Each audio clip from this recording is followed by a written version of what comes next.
Good morning, BookTube. It's Tony here from Locks to Reads. I just thought I'd do a end of week what I've read or what I've finished reading this week. Um, it's probably going to look like a lot. I've finished 8 books um, since the beginning of December, um, and one short story. Um, I That seems like a lot, but a number of these books I'd already started. In fact, all of them I'd already started. Um, I read quite quickly, and I've had problems sleeping, so I've been getting up at 5. So I've been reading for like 4 to 8 hours a day, depending on the day. And I don't know why I'm trying to justify this to the people of BookTube who I mostly don't know. But there you go.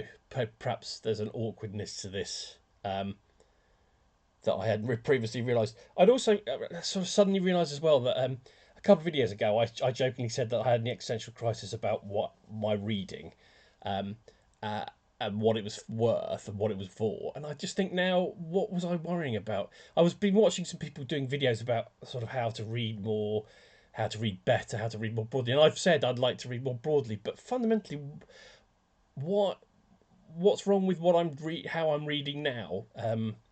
Yes, sometimes I don't really remember what I've read 6 months or a year afterwards, but then most people don't. And even if you make notes, you probably have to refer to your notes to remind yourself most of the details um, on the process. So I'm not quite sure what I'm worrying about. Um, in terms of reading more, by the way, the only thing you can do really is to spend more time reading, um, or speed up your reading speed. And the latter, I don't know if that's a good thing or a bad thing, but um, yeah, just spend more time and more consistent. If you're reading, if you can find an hour a day to read every day, you'll get through a lot of reading.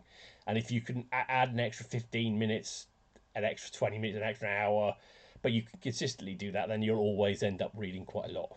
Um, there you go. That's my tip. And don't worry about what you're reading. Don't worry about why you're reading it. If fundamentally just reading for fun is fine. Reading for fun, throwing the book away and never thinking about it ever again is fine. Hopefully you'll think about it again because it's good. But why we worry about these things? I think, and numbers as well. People go, "Oh, you shouldn't worry about numbers," and yeah, that's true. But equally, if you're motivated by numbers, if numbers is something you kind of enjoy, if you like ticking things off lists or building spreadsheets or whatever, then great, do that. That's what you want to do. If you want to set yourself a daily reading target, set yourself a daily reading target. If you don't. If you want to read on vibes, read on vibes. I don't think there's any right or wrong way of reading. Actually, that wasn't what this video was supposed to be about. So let me get back to the beginning. Most of this that I've read is it's a fairly mixed bag, but only one novel, which was Kang's Greek lessons. I kind of enjoyed this. I wasn't spectacularly blown away by it. It's the story of two people, one who has lost the ability to speak, and one who is going slowly blind. One is a pupil learning ancient Greek, and one is teaching ancient Greek. Um, the story is told both sort of in the present and through flashbacks to their previous lives, trying to explain, um, and sort of talk about how they've come to be the people they are. And by the end, they sort of gradually. Actually, I won't talk about the end very much. I don't want to spoil it. Yeah, I liked it. I wasn't blown away by it. It did enough though to make me want to read some more of her work. Um, what I'll read next, I don't know. It depends on what I can get from the library. I'm I'm I'm too poor to buy books at the moment, so library is the best place. Then I finished my reread of Louis MacNeice's Autumn Journal.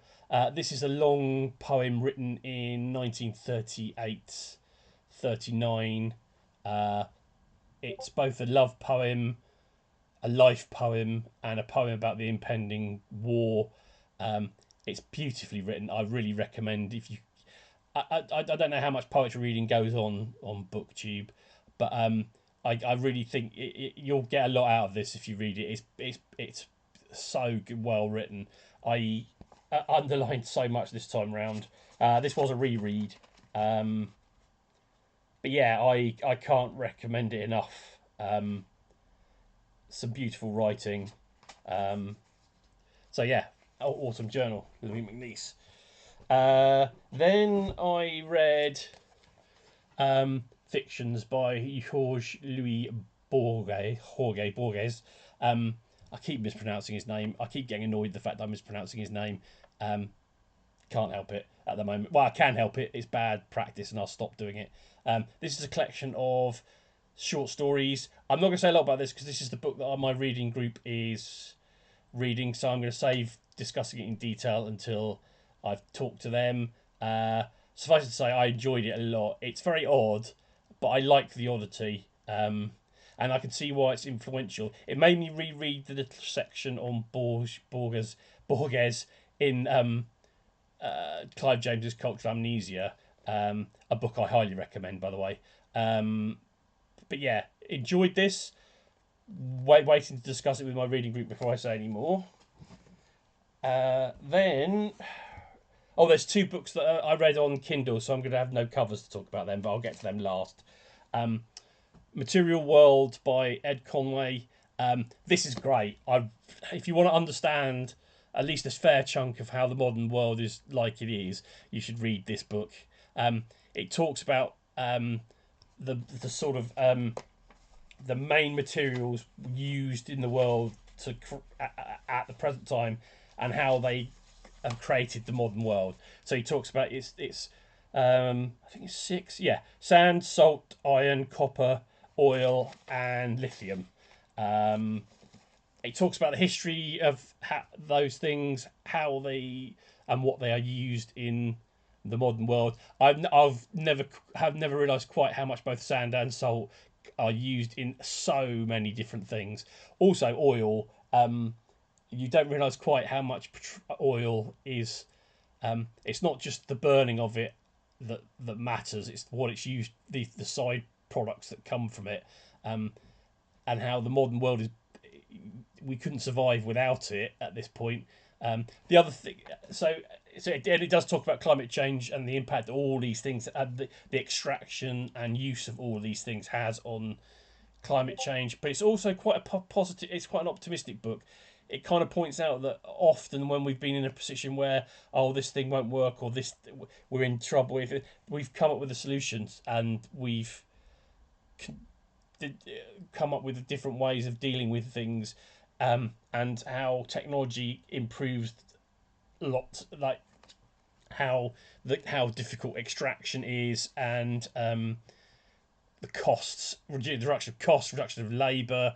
It's absolutely fascinating. But I really recommend it. Of all the books I've read this week, I would say this one and Autumn Journal are the two that I would really absolutely recommend you read post haste.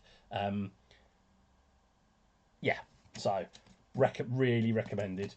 And I just finished this morning Emperor of Rome by Mary Beard. This is a book that tries to find out what life was like for if you were for the Emperor of Rome and for the people that live in Rome, that were emperored by the Emperor of Rome. She looks at different aspects of the role, their lives, and it's and she's very good. One thing I like about Mary Beard, it's full of interesting stuff. This, and I really, really enjoyed reading it. There is the one thing I like about Mary Beard is she's very honest about how uncertain a lot of our information about the ancient world is, particularly the sort of how a lot of the accounts about what emperors were like and what they were doing is based on accounts that we don't know whether they were written as propaganda and they were often written a long time afterwards. A lot of the stories are repeated. There's a definite attempt to make some emperors bad and some emperors good, but she also talks about how those judgments are made and how people wanted to do that to account for that process. Um, so yeah, really good, really interesting book. This is the third Mary Beard book I've read. I read SPQR and I read a collection of her essays, both of which were very enjoyable. Um, I kind of find her as I said, I like her writing. She does occasionally put in a bit of snark that I think is possibly unnecessary. But and I like the fact that she sort of doesn't.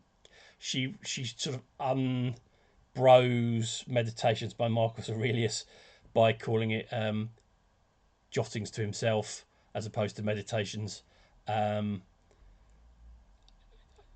yeah, and also she's quite good. She's very good at trying to get. I mean, the thing that this book obviously also makes you realise is how invisible huge sections of Roman society are in our accounts of Roman society.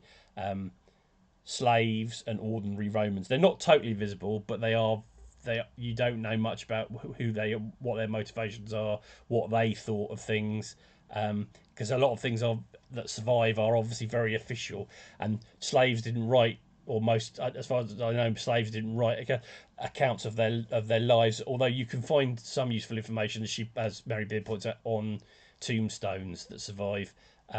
It's a really fascinating book.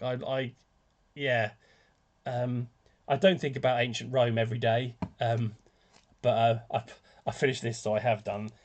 The other two books that I finished that were on Kindle are Trotsky's History of the Russian Revolution, which I've been reading since April. That was a what's the word I'm looking for? That was a read I started with Christy Lewis of Dostoevsky in Space. We started in April. It's a big book. It took 916 pages, maybe even more in different editions. I found it an interesting read. Trotsky, when he wants to, can be a very good writer, particularly in the later chapters on when the actual revolution started. He is also grinding some axes.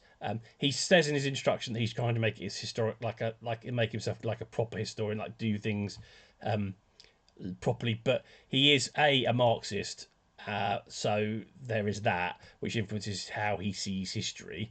And secondly, he's definitely still trying to prove a point about him being perhaps the true heir of Lenin, and his role in the revolution being second possibly to Lenin's, maybe even first to Lenin's, as opposed to Stalin, who barely gets mentioned in this book, which may fit the historical truth. I'd like to read some other accounts of the Russian Revolution now to sort of compare and contrast, because I haven't really read anything on it since, apart from this, since my university days, and that's a long time ago. It's a very good book. The theoretical bits are less interesting than the narrative bits, but I would recommend reading it as a good book on the Russian Revolution. And the other book that I read, which I've temporarily dropped out of my brain because it was on Kindle, I haven't got it in front. Yes, of course. How could I forget? The other one was Strong Poison by Dorothy L. Sayers, which is the first in the 3 novel series of Lord Peter Wimsey and Harriet Vane detective stories. The first one is the investigation of Harriet Vane as a writer. She's on trial for murder. Lord Peter Wimsey is a very posh amateur detective. He falls in love with Harriet Vane, and when her first trial ends with no verdict, and he has a month to find out a way of proving her to be innocent. It's a fun book. I love Lord Peter Wimsey stories. This was a reread, and this was the first book, Dorothy L. Sayers book I ever read, because back when in the late 80s, mid 80s, late 80s, there was a TV series with Edward Petherbridge as Lord Peter Wimsey and Harriet Walter as Harriet Vane, which I watched when I was a kid, and loved it, and I fell in love with Harriet Walter, and I fell in love with Harriet Vane. So I read these 3 books. I'm rereading them at the moment. I'm not sure it's the best Lord Peter Wimsey book to start with, because it makes Lord Peter look less like an actual detective and more like somebody getting other people to do all the hard work for him, which is true to some extent. But there's it is still a fun read, and I recommend them as sort of classic era detective stories. And there you go. That's it for my reading for this week.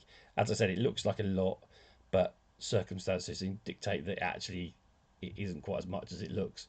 I don't know if I'll do another week with as many books in it as that. But yeah, I hope you enjoyed that, and I might do a separate video on some of the things I ranted about earlier in this video. Yeah, have a good day, and see you soon. Bye bye.